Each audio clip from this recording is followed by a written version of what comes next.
be. No matter what comes our way, we'll be together. Welcome to Homeschooling Down South. I'm Kayla. And I'm Kat. We're two Southern homeschooling mamas sharing real talk, resources, and inspiration for life and learning in the Southeast. Each week, we'll chat with inspiring voices in the homeschool community, highlight must-see nature spots and field trip gems, and share resources from across the region. Whether you're new to homeschooling or a seasoned pro, pull up a chair and join us as we celebrate the joy, freedom, and community of homeschooling down south. We'll laugh together, we'll learn together, find the joys in life together, give each other grace and space to be. Hey, y'all. Welcome back. We are so excited today because we have a new friend with us, Miss Kathy Eggers. Hey, Kathy, how are you? Hey, I'm doing well. How about y'all? Doing Good. well. Welcome to the podcast. Yeah. Thanks for having me. Of course. And you also have a podcast called Play Skillfully, which we are going to get into all that good stuff. But first, we would love to hear how you came to homeschooling and what that journey was like for your family. Well, as I look at your young selves, I'm going to sound like I walked 10 miles in the snow when I tell this story. But that's the reality of it. So when I was in college, I have siblings that are much younger than me. And I remember going back home to my little town of Laurel, Mississippi, and my siblings' best friends were being homeschooled. And I had not heard of homeschooling. This was going to be in maybe 1988. And I thought, what is this life they're leading? I mean, honestly, it was lovely. The dad was a CPA who worked from home. The children were doing interesting things. They had two kids. Science experiments were going on in the kitchen when I went, and I was just so enamored. And I just knew this is interesting for me because as a child development specialist, one of the reasons I did that career is that I love the aha moments of young children. And I thought, wait, I get to maybe see my own kids. Now, again, I didn't have kids. I was in college, but I'm already thinking, wow, this is a possibility. Just had no idea. And so I just began to follow the movement at that point. And then when we adopted our first son, he was 9.5 months old. And most of my kids are adopted and all have some type of learning, difference for the most part, or some trauma or some things that we needed to look at a little bit differently. And so it was a good fit for me because I could meet the individual needs of my children. But it was honestly something that was started way back in college. Wow. That's so cool. Yeah. So, I think I remember from your story, some of them were a little bit older, but all of your children that were educated when they were with you, they were always homeschooled, or did any of them ever go to public school? Yeah, that's a great question. It's kind of tricky, our story, right? So when we adopted our son Joshua from Guatemala, we also ended up bringing two adult young men into our family. And it's tricky getting kids over here once they turn 16, and both of these boys were passed. And so what we ended up doing is we did a student visa for one of the boys. He just turned 18. So he did come over and go straight into a private school situation. Now, Okay. he was 18 when he came over. The government, they put him back in the 9th grade. So he had 4 years of a visa. So he had to go to 9th grade at 18. It was that's a whole podcast, just that whole relationship and I bet. how it's, we don't have time for it. But other than he and then another young man from Guatemala, but he was already in his 20s. So he was already past school age by the time we brought him into our family. So primarily the 6, starting with John Michael, he was 8.5, almost 9 months old when I adopted him, as I mentioned, and all of his siblings were homeschooled all the way through. Now, some years it was hybrid. Some years we were fully home. Some years we were living in Guatemala fighting to get their brothers home. So we did a variety of everything. Some was classical, some was eclectic, some could have been unschooling. I mean, when I say this girl has tried it all, pretty much tried it all over the 30 years. Well, but it sounds like you really leaned into your own education in child development to be more responsive to each child. I was real fortunate to have that background in child development because from the get-go, we just did a Wild and Free before Wild and Free existed, right? We were that in real life. And my kids did just create their own learning opportunities. I mean, and the answer for me, and it was the joke around all my friends, I was the yes mom. And I'm proudly the yes mom. I used to always tell my friends, well, I just say, why not? Like, why not go get them that Mm. head of cabbage that they think would be cool to paint with? I mean, like, why not? Okay, maybe now because groceries are so expensive, you need to eat that cabbage. But, for the most part, that's how we lived based because of my child development background. It really set my kids up for that play based foundation that really did support them as they became abstract learners later. Yeah. And now all the research is really pointing to what you lived before there was all the data and stuff out there to emphasize how important I it mean, is we to had the play. data in the child development world. We Yeah. did have the data. We studied that and we knew that, but it definitely wasn't in the mainstream. And in Yeah. fact, that's how I switched from being I was a keynote speaker to thousands of people in the early childhood world, but I had never done anything in the homeschool world till about 2013, sitting at a Bible study, said to a friend, I really want to write a book for homeschoolers so they understand play-based learning because no one was talking play-based learning then. It was kind of, I was on a podcast with FPEA the other day with Suzanne Nunn, and she's like, I remember when you first came out, I thought, well, why do we need to teach children to play? And and that's true. We don't need to teach children to play. Young children don't need a curriculum. I know I wrote one, but I'll be the first to tell you, you don't need it. But parents often need the guidance. Parents often need the support. And so that's how that child development led into my own family. I lived it out, and then I got the opportunity to write about it afterwards and to continue. I've got a new book in the works for the first 3 years that I'm writing right now, which again, you would think, who needs help with the first 3 years? But what we're finding today is our moms do need help in the first 3 years. How do we even start that foundation from the beginning? So that might not even been your question, but I kept going. It was No. that was great. That was great, and we see in our homeschool we're on Facebook pages for our homeschool community, and we see all the time these moms saying, "I have the desire to homeschool my child. He's 2. What do Mhm. I do?" And all What the do I do? moms are like, "At this age, just play." But I know as a mom who needs that structure, I'm gonna find something. So I'd rather find Right. something quality that's really gonna Right. help because I just need something to give me those boundaries and those guidelines, you know? Well, and what does play-based learning look like? I think that's a buzzword now. We're Yeah. throwing it out there, just let them go outside and dig in the mud. Well, okay, but if they don't understand that it's the digging in the mud that builds fine motor skills that they will use for writing, and it's digging in the mud that will also build language skills as they're telling their friend or their sibling what they're going to build. It's building critical thinking skills as they have to figure out, what am I going to do with the mud? We go on and on, science, sensory. But I think your average parent still doesn't grasp that. So it becomes overwhelming to say, one, why dig in the mud? And two, how is that even learning? Yeah. And so it really is my passion. I mean, I still love to speak in the early childhood world. I do. But there is something special about speaking to young mamas and watching that light bulb go off when I'm doing a talk at a conference. And there's one particular talk I give that's what every mother of a preschooler needs to know. And the amount of tears that are shed in that talk is incredible. But it's because the light bulb goes off. That's what play-based learning looks like. That's what connection looks like. Mm. I try to put it in a way that they can remember their own childhood and what it felt like. And it's beautiful to witness. So it has been such a privilege to get to talk to young homeschool moms. It's one of the greatest joys, to be honest, of my life that I get to do this. I So love that. cool. I love your heart for that. And it's so simple, but it's not necessarily easy. Exactly. And Yeah. I feel like your curriculum, because I poked around a little bit, and I feel like your curriculum is actually teaching moms. When I was reading through it, I was like, "Oh, this makes sense to me now." And I Well, love and that because it you're looked giving them you're empowering them. That's what my hope is, and that's the curriculum's been out, 10 years now. We just did a re-edit this year, so it's got a lot of fresh new ideas, but the response over the 10 years is exactly what you said. "Thank you for teaching me how to say yes to play with my children. Thank you for showing me that it doesn't have to be difficult." Because what I say throughout the curriculum, this is just a jumping off place.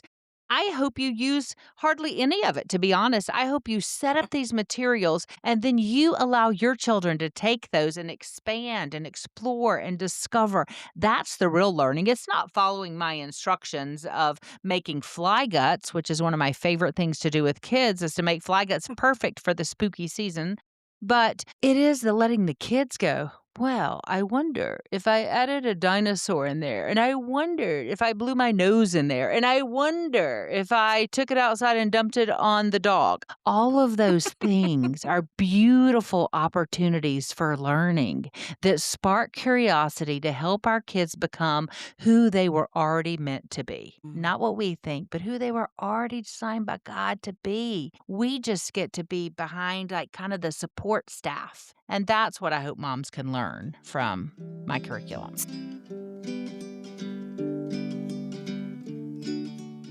So, Kathy, here's my burning question. Okay, I'm ready. Why is it so hard to just sit back and let them play? Oh, Why is it so hard for us to trust it, to believe it, and to just let go and let them I've play? got some answers.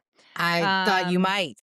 Listen, I think we, especially as women, are so full of comparison. And so we compare our weakest moments to our friends' greatest strengths, whether Mm, that's in person, mm.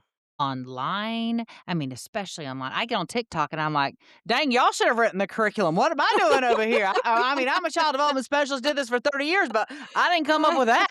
So you easily then can doubt yourself. Then you get like, okay, well, the way that I know for me, when I start doubting myself, I start kind of overachieving and I get Mhm. cocky and I get overconfident and I go down that rabbit trail trying to perform.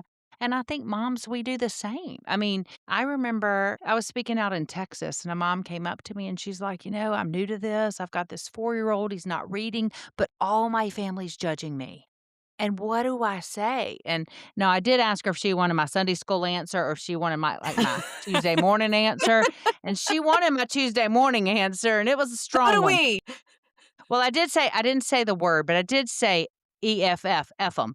But I meant that in love. I mean, and I do mean that. I mean that, listen, you are the parents for your children. You know what they need. And now, of course, we know that everything in brain research is going to back up that 4-year-old children most Too young. likely are not ready to read. Now, out of my 8 that I homeschooled or 6 that I homeschooled full time, one read at 4. One. Most of them read 6, 7, 8, 9. I had my smartest kid. He's my baby. He's a sophomore in college right now. He is so brilliant. That kid didn't want to read. He couldn't care less. He wanted to talk about sports and he wanted to, you know, do everything. Math. He loved anything. He read closer to 9. 9. And I think it's that if we don't keep up with the Joneses, our next door neighbor, then we start feeling insecure. It's a sign of our parenting, our weakness, if you will. Then we're doubting, does this even work? How does she even know? What is she just trying to sell me a bill of goods? Like, that's why I'm the worst salesperson for my own company because I just want you to have the information. I don't care if you ever buy anything from me, but I want you to understand that this is a priceless, beautiful time that goes by in the blink of an eye. And I know people get sick of hearing that when you're in it. And if you could just follow your child's lead and not try to get too far ahead of them, it is actually a beautiful journey. And then you got to put your blinders on so you're not comparing them to everybody else. I think that's what gets us in the most trouble and why we make it so hard. Yeah, Mm. that's so good. I'm gonna be So thinking about that for a while. I know you say you're not a saleswoman, but I do want to know about this curriculum. So can you tell us Okay, a little more about the sure. curriculum and Sure. how it came about, what it's called, and kind of Yes. the Yes. the You're roadmap so that it sweet. provides? Absolutely. So I wrote my first book. I was a published author at the age of 30. I thought I was so cool. I was barely a mom. It was a book for teachers, but I sell it so many times now to parents and grandparents. It's called 101 Easy, Wacky, Crazy Activities for Young Oh, Children. It's the fun. longest name in history. Our publisher picked it. But it just, I am all about simplicity. I'm a pots and pans kind of mama, right? Let's bring something out. Oh, you want a sensory activity? Let me see what I got in the pantry. I've got some flour, super cornstarch and water makes a great one. That's the kind of way that I live and parented. And so this book that I wrote way back then in my 30s was it was like that, but for educators. Anyway, fast forward, I wrote another book for administrators. Then I kind of chilled it on writing and I did speak some, but I was raising babies and homeschooling. So again, I mentioned sitting at this Bible study, asking a friend, "Hey, do you want to write this book with me? I love to collaborate. Let's do it together." She had a son on the spectrum. I thought it'd be great to bring in her knowledge, and she was a genius mama for her baby, just a warrior to help him, get what he needed. So we wrote this book called The Homegrown Preschooler. We wrote it. We, got asked to speak at a conference, one of the GHC conferences, I think. We took it along, never dreaming of anything more. It was just going to be one of the books I wrote in my series of books. Here's what happened. We got to that conference. Mamas came up and they're like, well, I don't have the book in front of me, but they're like, "Hey, this is great. This is really great. I see all these activities in the back. How do I do that? How do I plan that? Where do I put that in my day? How do you schedule that?" And I'm like, "Are you kidding me? Like, we gave you a blank planner. You just take an activity, you fill it out." They're like, "Oh, no, no, no. Can you do that for me? Can you do that for me?" And so I was like, okay. So again, this is the way we lived in my home. Plus, my background is child development. I did used to be a teacher in preschool. I was an administrator in child development centers for years. I was a mentor for an organization called the NAEYC. It's the National Association for the Education of Young Children. I do this for childhood. At my core, that is why I do this. So, anyway, we started just writing. Okay, we started filling like, what would September look like? And we did it kind of old school, like a central interest theme. Like, we're going to do wonder and we're going to do fall and we're going to do apples and pumpkins. And then we wanted to introduce character traits. So we put a character trait for every month because if you want to talk about faith, I'm really opinionated about how do you teach faith to young children. And the way I believe is the most effective is you must model it through life. That is what they need because they must learn in a concrete way, you guys. You shouldn't even have a worksheet in your home for a child who's younger than 7. In my professional, not personal, professional research-based brain. You don't need it. What you need is you need opportunities for kids to discover it for themselves. They need the opportunity to experience, whether it's mixing colors, whether it's mixing flour in the kitchen, whether it's outside. And we have got to help develop a sense of wonder through curiosity. Because if we do that, then we will capture these children for the rest of their life. And so in the curriculum, I just spell that out. Again, some things you might go, "I'm not doing that. That takes too much prep time." None of it's crafty. Okay. Everybody's like, "I'm not crafty." Well, that's the opposite of play-based learning. Play-based learning isn't crafty. It's like, no, I've picked some names of things just to help it along, but it is supposed to be process oriented. That means it doesn't matter what it looks like in the end. And this is especially about art for young children. You guys, art for young children needs to be, you just provide great materials. Like last Christmas, my grandbabies came and I turned my husband's office into a workshop. And I just got all my leftover ribbon and I cut some, you're getting deliveries every day. So I got boxes into triangles and I got stamp pads and I just set up this whole table of them and this box of just the tubes from the wrapping paper, the leftover ribbons. And what these children made, there was no instructions. I didn't say, "Today we're making cute reindeer for Christmas. And then we're going to make a Christmas tree with a stamp that looks just like a Christmas tree." No, those are limited, closed-minded crafts, but the learning takes place in the open-ended, process-oriented art, working with different materials. So in the curriculum, we do that. Everything is process-based. Everything is open-ended. You can change it. You can adjust it. You can make it your own. We hope you do. That's the spirit of it. I mean, we do a year of playing skillfully is September through May. And then we had mama say, "What do I do in the summer?" Like, "I thought you said this was a year." Like, we need it in the summer.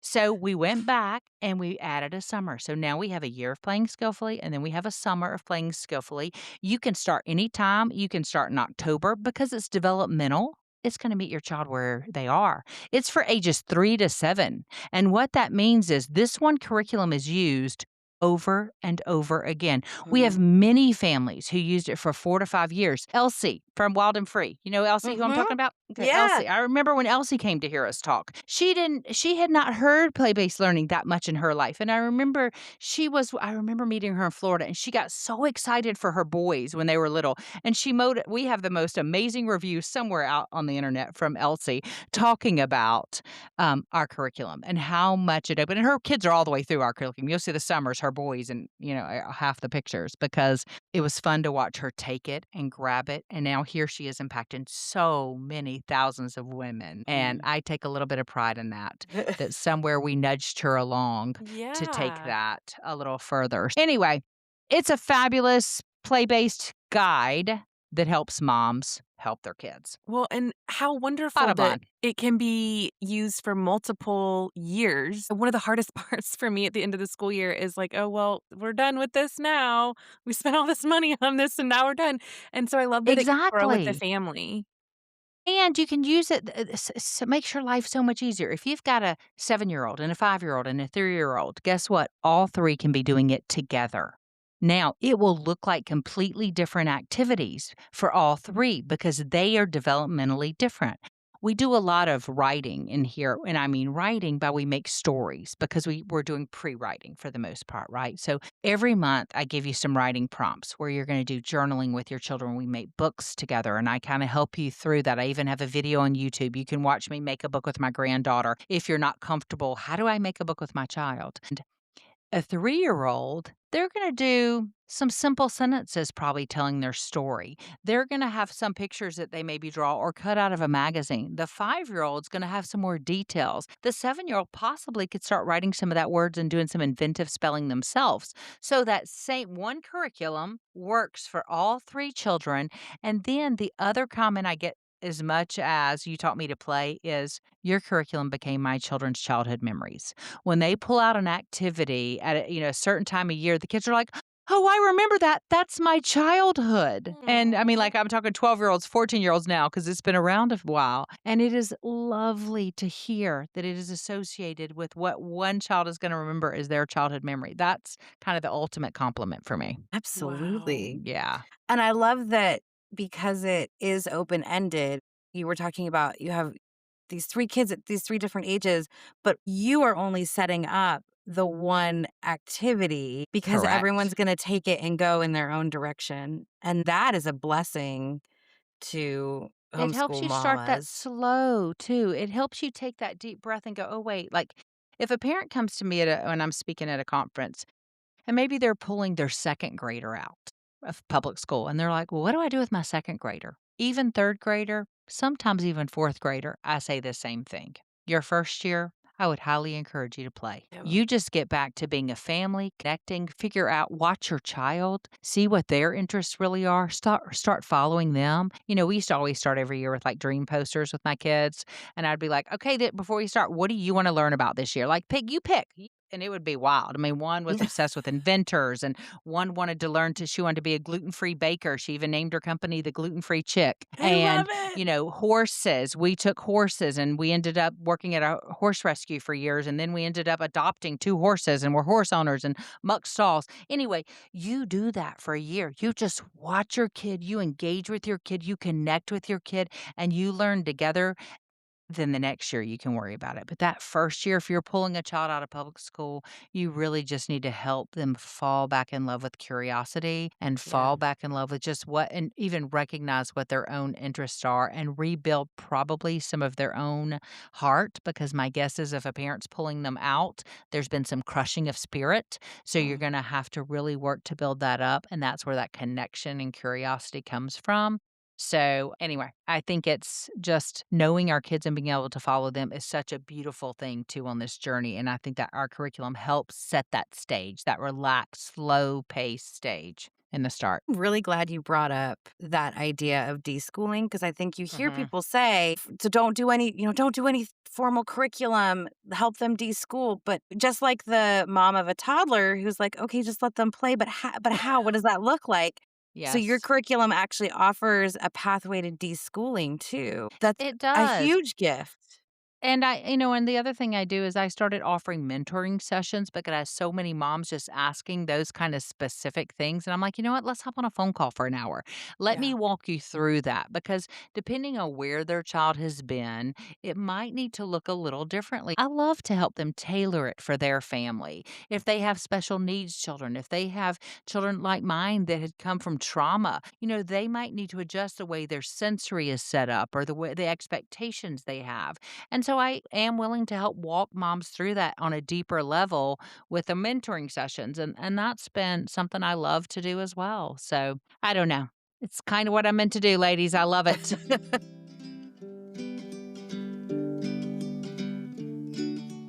Well, I really need us to go back to the dream poster thing. Can you tell me Okay. more about that? Because that sounds really Yes. fun. Yeah. So my kids, I love it's great. I mean, I just will buy those pack of poster boards that are, whatever they are. 9 by 12s, 12 by 11 by 14s. I don't know, the smaller ones. And so I would just set up a table with magazines, with pencil, colored, with markers, colored colors, all the things.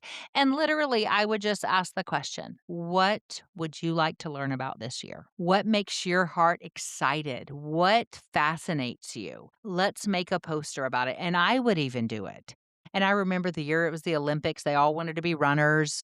It definitely some of it has trends. Sometimes they're what their older sibling has, Mm. but there was always something interesting. Like I have a daughter obsessed with dinosaurs, and y'all, she is 26 and still so much so. She just sent me a link to a dinosaur dig in Montana that she, at 26. And so I just told my husband her birthday's the week before Christmas.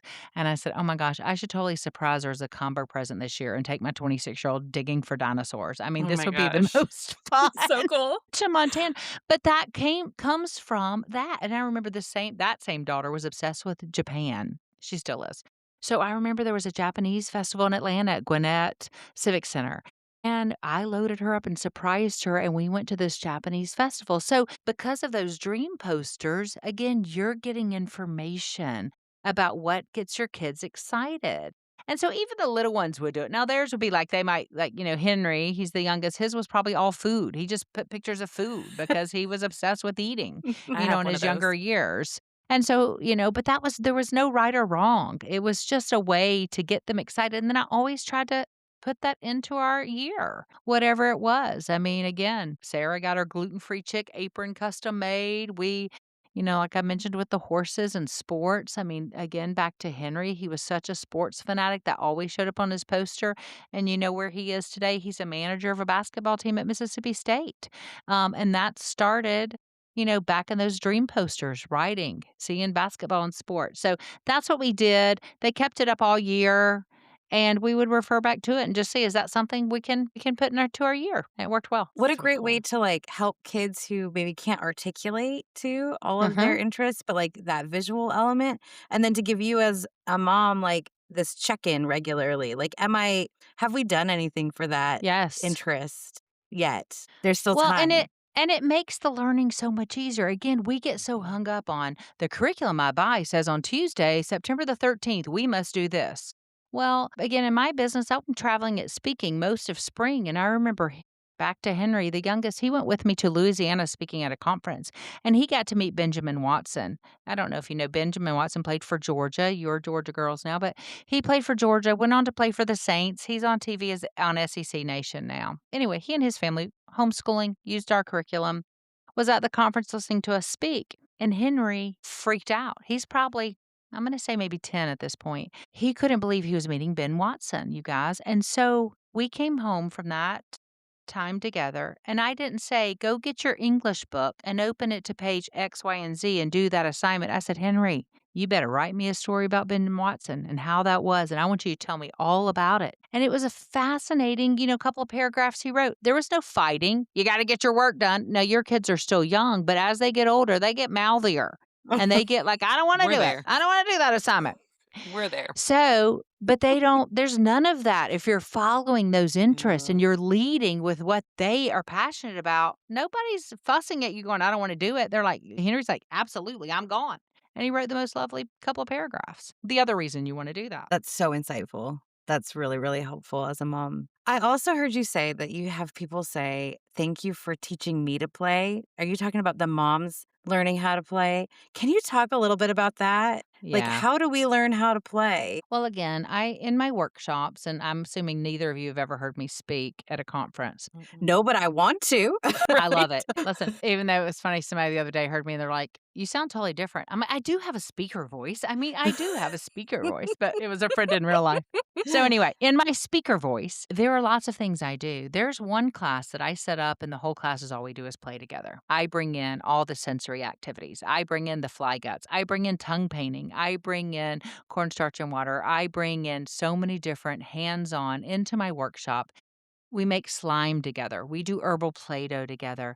And it's interesting because all I have to do is the very same thing I ask parents to do. I set up the environment and the participants go crazy. I don't have to say, wait, we're going to clean up at some point. So if don't make a mess, no glitter on the floor. No, I don't have to say one dot, not a lot on the glue. It's you go, you get to do it. You get to touch it. You get to smell it. You get to smash it.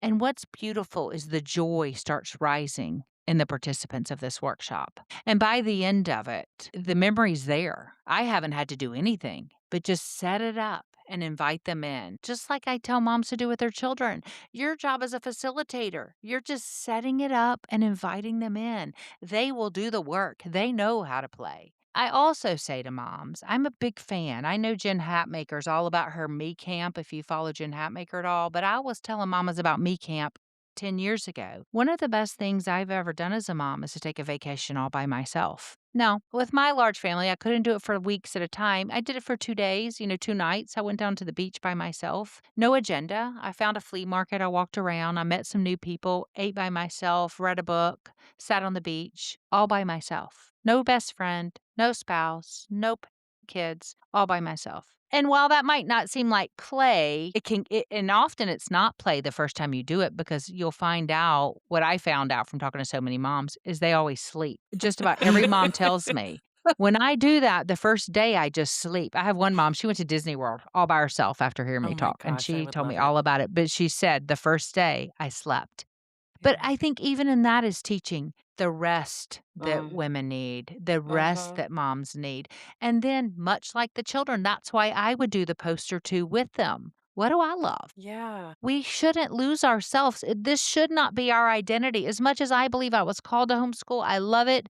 I was imperfect at it. It wasn't all that I was, and it's not all that I am. And it shouldn't be when you're in it. You shouldn't have to wait till you're in your 50s and go, now how do I play? You should be playing all along. So I don't forget what was the love of your own childhood and did you paint? Then you should still paint. Did you write? Carrie Vosick, she was that mom that came and talked to me in Texas. And I remember she wrote me an email and it was just thanking me. And I was in tears. It was lovely. And I said to her, "Why are you not a writer? Like you should stop writing me emails. You should be a writer."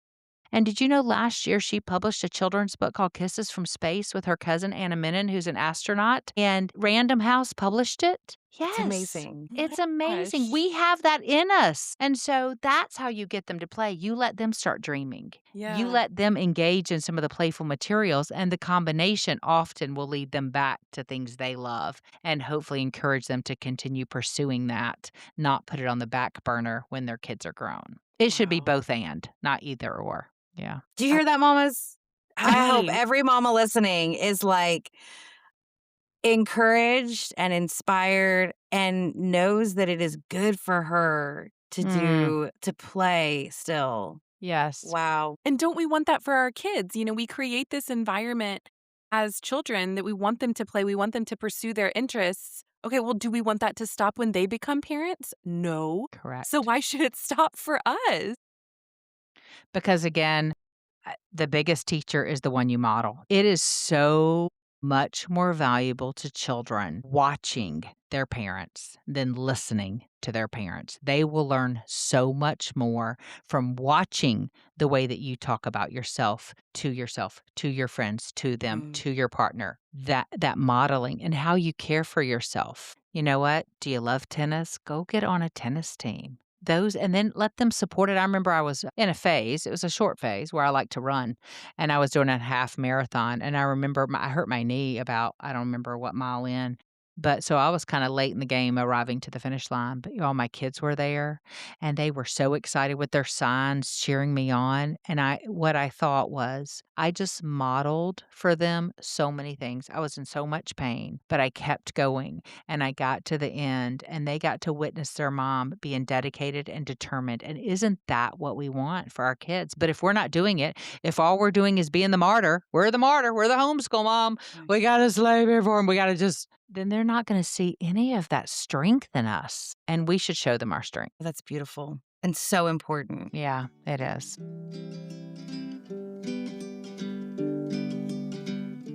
Okay, so you have the curriculum, but you also have a podcast called Play Skillfully. And I have I actually have 2 podcasts, yeah. So I've been listening to Play Skillfully, and I just listened to the one with Adelaide from Talkbox. Yeah. And I kept pausing it and saying to my husband, where was this last year before we went to Italy with the kids? Because everything this woman is Oh. saying not to do, we did. Oops.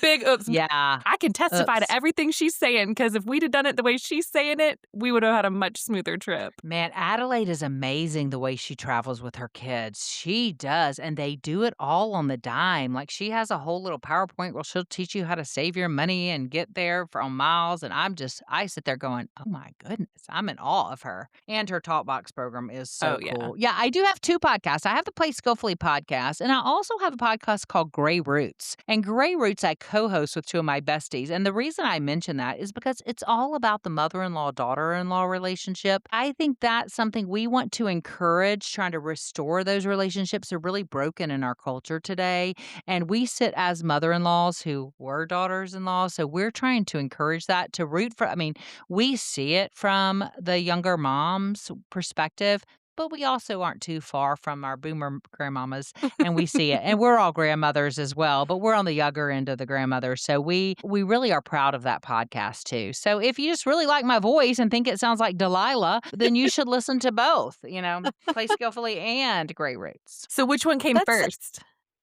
Yeah. Play Skillfully came first. It's been around. I'll be honest, not my most consistent podcast. I've tried to get it more consistent in the last couple of years. I release that every other week. Grey Roots releases every week. And it just started last year. And today, or the one that's coming out tomorrow is about The Girlfriend. Did y'all watch that TV show, The Girlfriend, on Prime? No, I don't think Ooh, so. it's creepy. It's fascinating. So anyway, it was all about a mother-in-law or girlfriend and future mother-in-law, and it's kind of creepy and over the top. But anyway, it was someone who listens to our podcast asked us to watch it, and so we all did, and so then we did a podcast about it, which was so fun to talk about. Yeah. Anyway, has nothing to do with play, but might be interesting. Well, but I think it does, because it sounds to me like if you're doing it with your besties, like that is you doing play for yourself. Well, not only are these women I have known for more than 25 years. So we have watched our babies grow up together. We have watched one of them lost a partner when she was just 29. They had 5 kids, homeschool mom. Her husband died.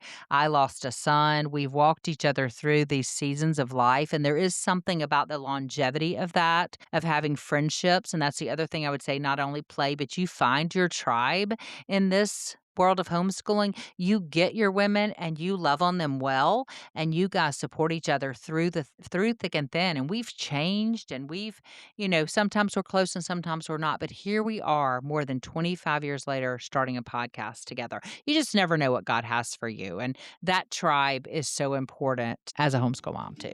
That's awesome.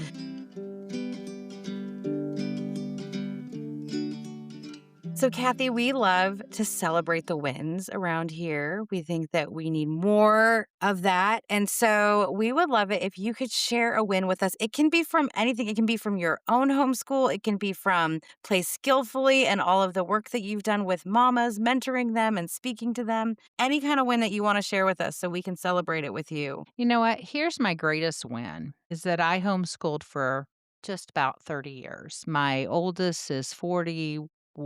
My youngest is 19, and all of them want to come home. I love that. Because that's the goal, right? So- The relationship is the ultimate goal. The goal. And you know what? They love Jesus and they love their mama.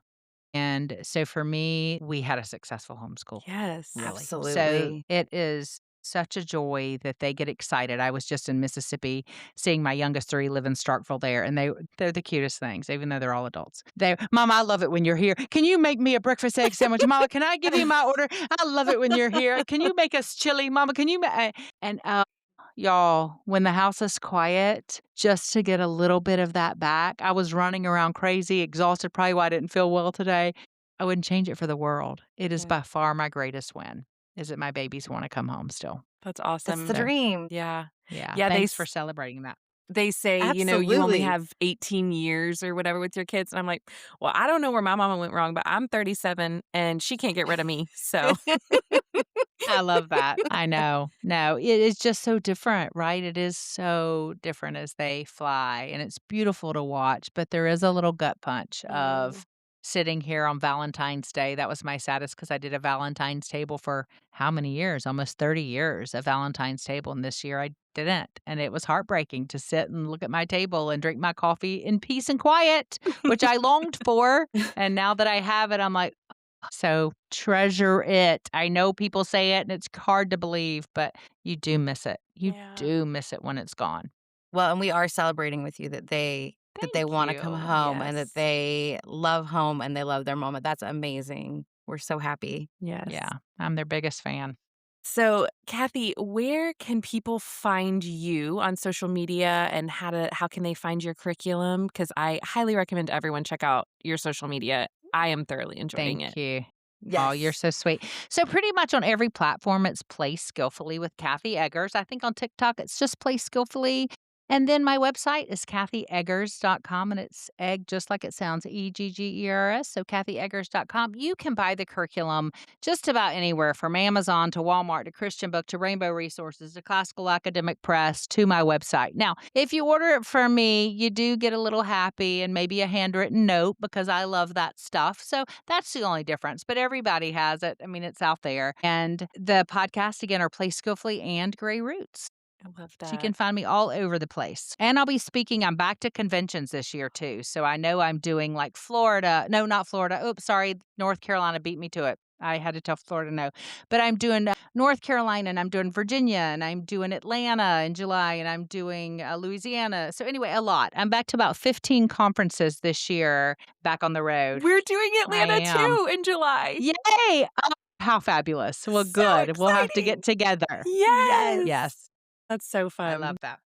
Yeah. Well, Kat, where can they find you? I'm at Recreating Camp on both Instagram and Facebook. And how about you, Kayla? You can find me at Scratch Made Simple on Instagram and at Scratch Made Simple _ on TikTok. And you can find us at Homeschooling Down South. Kathy, it has been an absolute joy speaking with you. Thank you so much for taking time Absolutely. with us. Hey, I'm so excited. And you're coming on my podcast soon. So I Yes, can't we wait to can't return the wait. favor.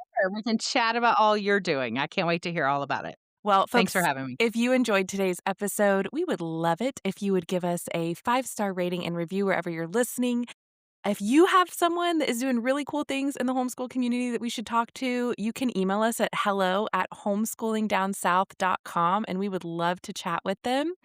And share with a friend. That's the biggest compliment you can give us is by telling a friend about the podcast and sending them our way. But we will see y'all next Absolutely. week. Thank you, Kathy. Thank you. Bye. And we'll love together, we'll learn together, explore this whole wide world together. No matter where we are,